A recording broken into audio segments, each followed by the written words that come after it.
Кирилл Викторович, что вы слышали от своих коллег об Ибице?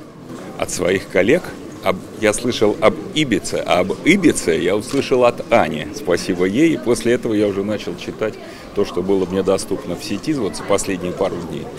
И понял, что это нечто, что это такой проект, который обязательно нужно увидеть. И мне очень сильно повезло, что я его увижу. Вы поменяли свои планы ради зимней Ибицы. Чего ожидаете от спортивного фестиваля?